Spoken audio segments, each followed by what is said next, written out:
इतवार का दिन आया, वफात से एक दिन पहले का दिन। आपने अपने घर में 7 दीनार रखे हुए थे, उन 7 दीनारों को आपने सदका कर दिया। जितने गुलाम आपके थे सबको आजाद कर दिया। आपके पास जो हथियार थे, जो तलवारें वगैरह थी, आपने मुसलमानों को दे दी। आपके घर में कोई पैसा नहीं था, कोई दौलत नहीं थी। रात को चिराग में तेल जो डाला गया, वो तेल भी अम्मा आयशा ने पड़ोस से उधार लिया था। और आपकी जब वफात हुई तो आपकी जो ज़रा थी, जो जंग के मैदान में आप ज़रा पहनते थे, वो ज़रा 60 जौ के बदले कि यहूदी के घर में गिरवी रखी हुई थी। ये मेरे रसूल की जिंदगी थी। ऐसा नहीं कि मेरे रसूल को दौलत नहीं मिली, दौलत ने मेरे नबी के घर के दरवाजे पे दस्तक दी, मगर मेरे नबी ने दुनिया की दौलत को अपने घर में आने नहीं दिया। सादगी के साथ जिंदगी गुजारी, फक्र फाका की जिंदगी गुजारी। 2 महीना मेरे नबी के अहले बैत ने, मेरे नबी की बीवियों ने घर में चूल्हा नहीं जला, खजूर खा के और पानी पी के गुजारा। नबी की जिंदगी का आखिरी दिन है, इतवार का दिन है। आपने अपनी बेटी हजरत फातिमा को बुलाया, अपने नवासे हसन और हुसैन को बुलाया, उन्हें चूमा, उन्हें प्यार किया, अपनी उम्मत को तलकीन की कि ये मेरे नवासे हैं, मेरे महबूब हैं, मेरे लाडले हैं, इनके साथ अच्छा सलूक करना। और फिर आपकी जिंदगी का आखिरी दिन आया, दोशंबा का दिन, सोमवार का दिन। हजरत अनस फरमाते हैं, फजर की नमाज हो रही है, बुखारी की रिवायत है, अबू बकर सिद्दीक रजी अल्लाह ताला अन्हु नमाज पढ़ा रहे हैं। नबी अकरम की तबीयत कुछ बेहतर होती है, आप अपने कमरे के दरवाजे तक आते हैं, पर्दा हटाते हैं, सामने नमाज हो रही है, अबू बकर सिद्दीक नमाज पढ़ा रहे हैं और सहाबा नमाज पढ़ रहे हैं। हजरत अनस कहते हैं, ये मंजर देख करके नबी के चेहरे पर मुस्कुराहट आ गई। फतबस्सम ज़ाहिकन, अल्लाह के नबी हंसने लगे। सहाबा नमाज में महसूस कर लेते हैं कि हमारे नबी दरवाजे पर आए हैं। हजरत अनस कहते हैं, हमें डर हुआ कि मारे खुशी के कहीं हमारी नमाज खराब ना हो जाए, कहीं हम नमाज तोड़ न दें। रसूल इतने सेहतमंद आज महसूस कर रहे हैं कि अपने दरवाजे तक आए और रसूल का चेहरा खुशी से दमक रहा है। हजरत अनस कहते हैं, आप जब मुस्कुराए, आपका चेहरा इतना खूबसूरत लग रहा था, कअन्नहा वरक़त मुसहफ़िन, जैसे कुरान के औराक चमकते हैं, जैसे कुरान के सफ़हात चमकते हैं, मेरे नबी का चेहरा चमक रहा था। हजरत अबू बकर सिद्दीक रज़ी अल्लाह ताला अन्हु ने भी महसूस कर लिया। नबी अकरम अपने हुजरे के दरवाजे पर खड़े हैं। हजरत अबू बकर सिद्दीक पीछे हटने लगे, लेकिन नबी अकरम ने हाथ के इशारे से फरमाया कि तुम नमाज पढ़ाते रहो, तुम इमामत कराते रहो। और आपने इतना कहने के बाद दरवाजे का पर्दा गिरा दिया और आप अंदर चले गए। हजरत अनस कहते हैं, ये आखिरी दीदार था जो हमने नबी का किया था। वफात के कुछ घंटे पहले आपने मिसवाक भी किया था। अम्मा आयशा फरमाती हैं, इन्ना मिन नेमतिल्लाहि अलैया, अल्लाह ताला की मेरे ऊपर ये बहुत बड़ी नेमत है कि रसूल का जब इंतकाल हुआ तो रसूल मेरे घर में थे। और इत्तेफाक से सोमवार का दिन था, हफ्ते में सोमवार के दिन ही रसूल की बारी मेरे घर में आती थी। रसूल का इंतकाल मेरी बारी वाले दिन में हुआ और मेरे घर में हुआ। और जब इंतकाल हुआ तो रसूल का सर मेरी गोद में था, मेरे हलक और मेरे पेट के बीच में था। रसूल मेरी गोद में सर रख कर के लेटे हुए थे। बैना सहरी व नहरी, इस हाल में अल्लाह के नबी का इंतकाल हुआ। और जब रसूल अकरम का इंतकाल हुआ तो अम्मा आयशा फरमाती हैं कि मेरी खुशनसीबी ये भी है, खालत रीक़हू बिरीक़ही, मेरा थूक अल्लाह के नबी के थूक के साथ मिल गया, मेरा लुआब अल्लाह के रसूल के लुआब के साथ मिल गया। आखिरी वक्त था, मेरे भाई अब्दुर्रहमान आए, वो मिसवाक कर रहे थे। नबी अकरम की नजर मिसवाक पर पड़ी, आपने इशारा किया हजरत आयशा। हजरत आयशा समझ गई अल्लाह के रसूल मिसवाक करना चाहते हैं। हजरत आयशा ने अपने भाई अब्दुर्रहमान से मिसवाक ली और महसूस किया कि मिसवाक बहुत टाइट है, बहुत सख्त है। उसको अपने दांतों से हजरत आयशा ने नरम किया और फिर वो मिसवाक अल्लाह के रसूल को थमा दी। अल्लाह के रसूल सल्लल्लाहु अलैहि वसल्लम ने वो मिसवाक जिसमें अम्मा आयशा का थूक लगा था, अम्मा आयशा का लुआब लगा था, उस मिसवाक से खुद मिसवाक किया। और अम्मा आयशा फरमाती हैं, आपने इतने बेहतर तरीके से मिसवाक किया जैसे आप तंदुरुस्ती के हाल में करते थे, उससे अच्छे तरीके से आपने मिसवाक किया। इसीलिए उलमा कहते हैं, अगर किसी को यह अंदाजा हो जाए कि मेरा आखिरी वक्त है, तो अल्लाह के रसूल की सुन्नतों में से एक सुन्नत यह भी है कि आदमी मिसवाक करे, साफ सुथरा होकर के अल्लाह की बारगाह में जाए। मिसवाक किया, उसके बाद मौत की सख्तियां आपके ऊपर तारी, मौत की बेचैनी आपके ऊपर तारी हुई, झांकनी का आलम आया। अम्मा आयशा फरमाती हैं, आपके सामने एक प्याला रखा हुआ था, उस प्याले में पानी था, आप उस प्याले में अपने हाथों को डालते थे, बार बार अपने चेहरे पर अपना हाथ फेरते थे और फरमाते चले जाते थे, ला इलाहा इल्लल्लाह इन्ना लिल मौति सकरात, अल्लाह के सिवा कोई माबूद नहीं है, बेशक मौत की सख्तियां होती हैं, बेशक मौत की सख्तियां होती हैं। ये जुमले आप फरमा रहे थे। मौत की सख्तियां, अगर अल्लाह ताला किसी को बचाता तो शायद अपने नबी को बचाता, मगर हमारे नबी के ऊपर भी मौत की सख्ती आई,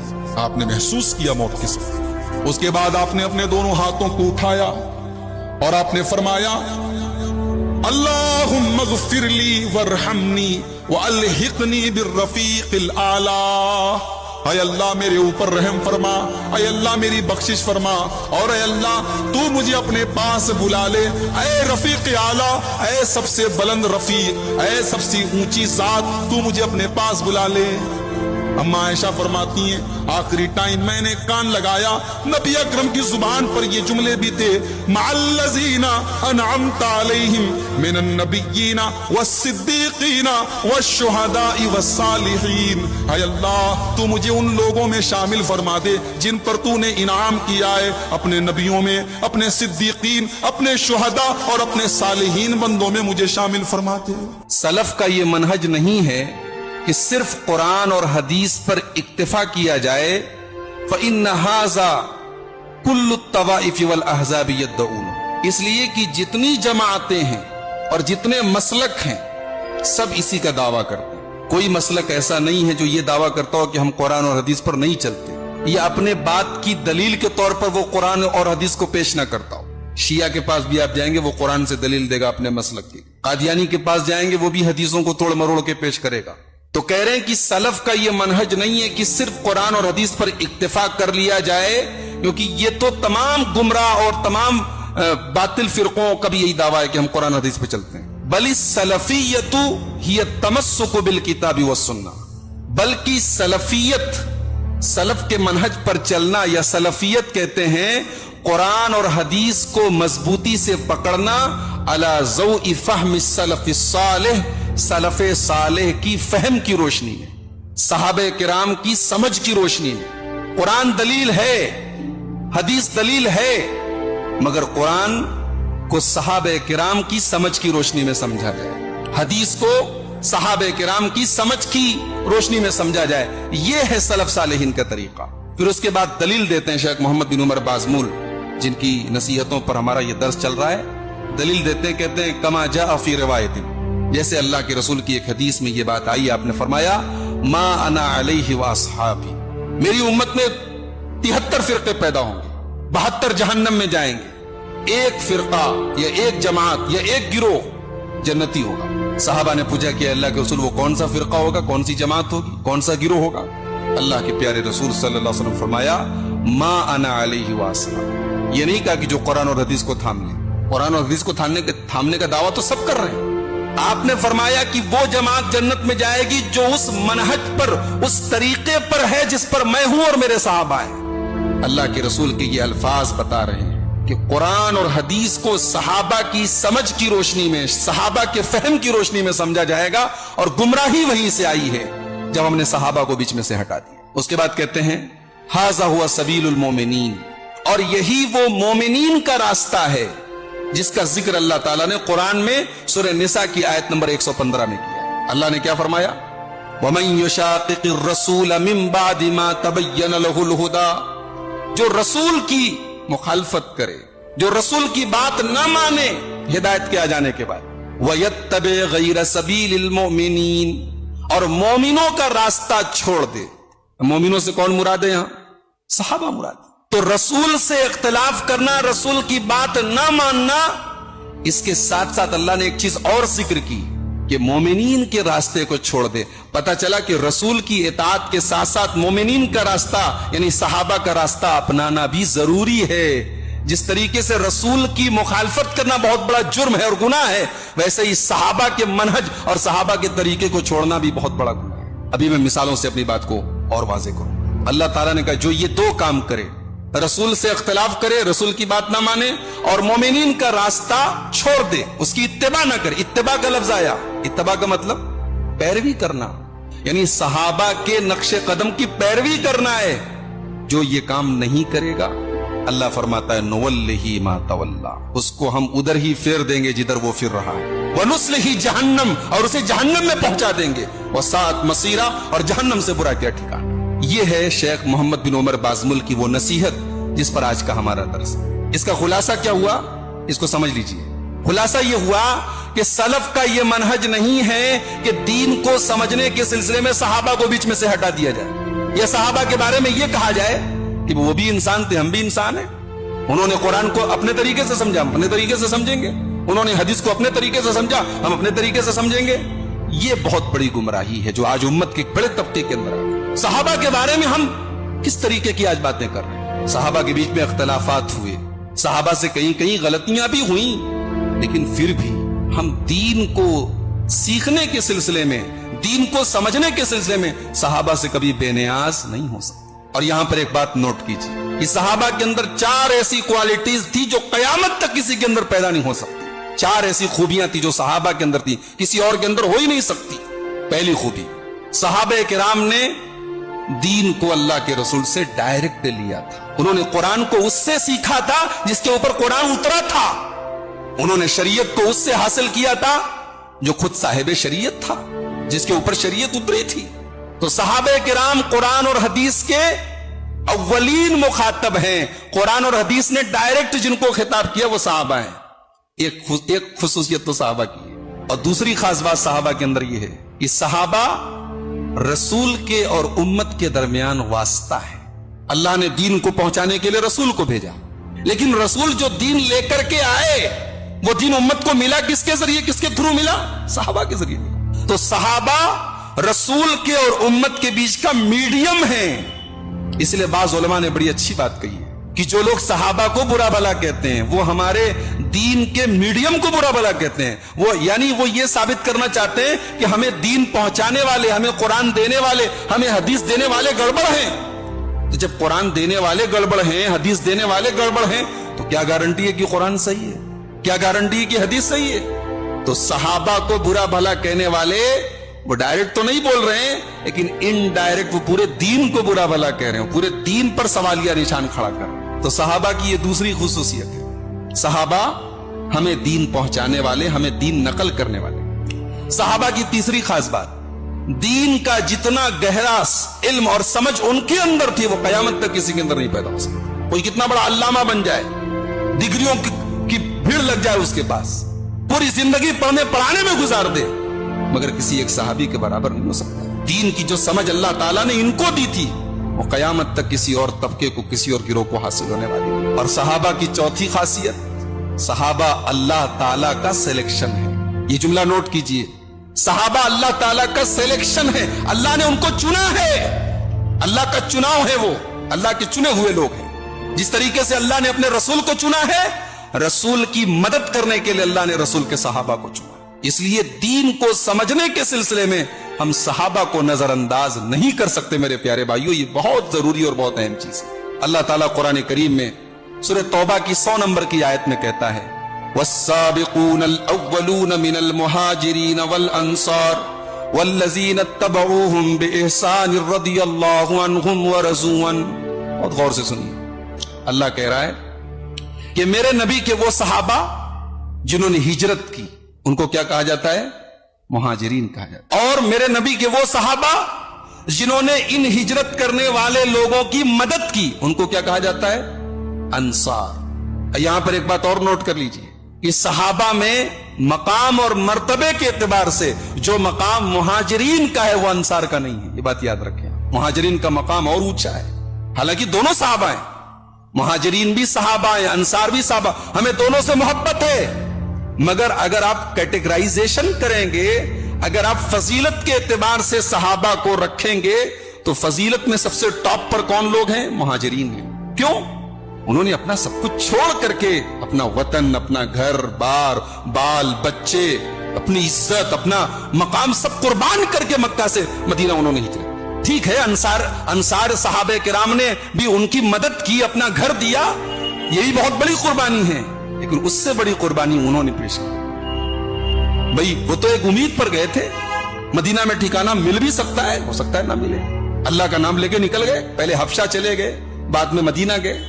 آج آدمی اپنی روزی روٹی کے لیے بنارس چھوڑ کے کہیں جاتا ہے, اپنا وطن چھوڑ کے کہیں جاتا ہے, تو کہیں نہ کہیں دل میں کسک رہتی ہے, بہت مجبوری میں آدمی قدم اٹھاتا ہے.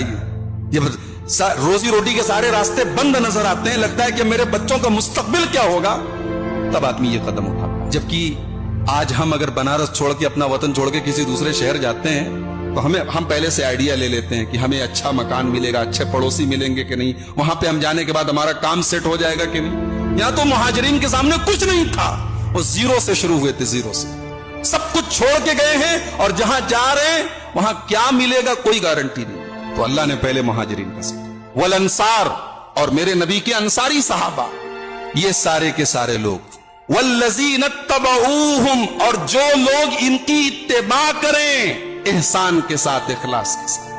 یہاں اللہ نے اپنے نبی کے صحابہ کی اتباع کرنے والوں کے بارے میں بھی فرمایا, رضی اللہ عنہم ورضوا عنہ, اللہ ان سے راضی ہو گیا, وہ اللہ سے راضی. قیامت تک جو صحابہ کے طریقے پر چلے گا اللہ اس سے راضی ہو جائے گا انشاءاللہ. پتہ یہ چلا کہ اللہ جس طریقے سے صحابہ سے راضی ہو گیا اور صحابہ کو اپنی راضی ہونے کا سرٹیفکیٹ دے دیا, یہ سرٹیفکیٹ آپ کو بھی مل سکتا ہے اگر آپ صحابہ کو اپنا آئیڈیل بنا لیں, صحابہ کرام کے نقش قدم پر چلیں, انہوں نے دین کو جس طریقے سے سمجھا ہے ان کی سمجھ اور ان کے فہم کے مطابق دین پر عمل کریں. یہ سورہ توبہ کی 100 نمبر کی آیت. حضرت عبداللہ ابن مسعود رضی اللہ تعالیٰ عنہ بڑے جلیل القدر صحابی ہیں, فرماتے ہیں, من کان منکم متأسیا فلیتأس باصحاب محمد صلی اللہ علیہ وسلم. بہت غور سے سنیے, بہت ہی ان کا یہ قول بہت مشہور قول ہے اور بڑی قیمتی بات انہوں نے کہی ہے. کہتے ہیں کہ جس کو کسی کو نمونہ بنانا ہو, کسی کے نقش قدم کی پیروی کرنا ہو, تو نبی کے صحابہ کی پیروی. یہاں جب ہم نمونہ بنانے کی بات کرتے ہیں تو آپ کے ذہن میں کہیں یہ خیال نہ آئے کہ بھی ہمارے لیے تو ہمارے رسول اسوہ حسنہ ہے. بے شک ہمارے نبی اسوہ حسنہ ہے, لیکن نبی اسوہ حسنہ ہیں, نبی کے اسوہ حسنہ کو کیسے اپنایا جائے یہ کون بتائے گا؟ صحابہ بتائیں گے. نبی نمونہ ہیں, نبی کا اٹھنا بیٹھنا چلنا پھرنا نماز پڑھنا سونا جاگنا سب نمونہ ہے, اور نبی کے اس نمونے کو 100% کیسے اپنایا جا سکتا ہے یہ کر کے دکھایا ہے صحابہ. قرآن اور حدیث اسلام ہے, قرآن اور حدیث شریعت ہے, لیکن قرآن اور حدیث پر عمل کیسے کیا جائے یہ دکھایا ہے صحابہ. تو عبداللہ ابن مسعود کہتے ہیں کہ کسی کو نمونہ بنانا ہو تو نبی کے صحابہ کو نمونہ بنا. کیوں؟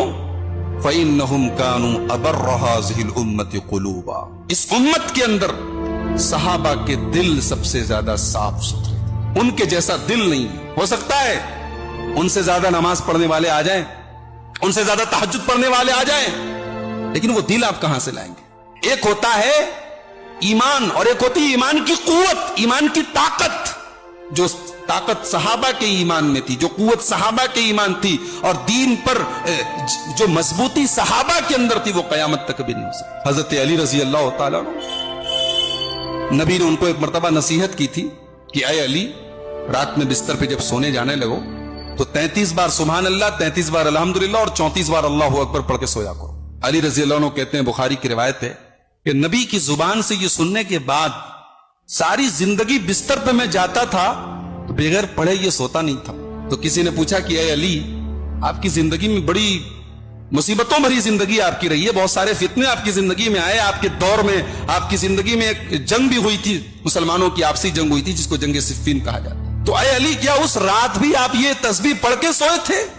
بخاری کی روایت ہے, حضرت علی رضی اللہ تعالیٰ عنہ کہتے ہیں ولا لیلۃ صفین, صفین کی رات بھی میں یہ تسبیح پڑھ کے سویا تھا. یہ صحابہ کا عمل تھا, یہ صحابہ کا ایمان. ہمارے ہاں آج کل شادی بیاہ کا سیزن ہے, بڑے بڑے نیک اور دیندار لوگوں کو دیکھا گیا کہ شادی بیاہ کے معاملات میں بہت ساری چیزوں سے کمپرومائز کیا کرتے ہیں, نظر انداز کرتے ہیں, یہ تو چل رہا ہے.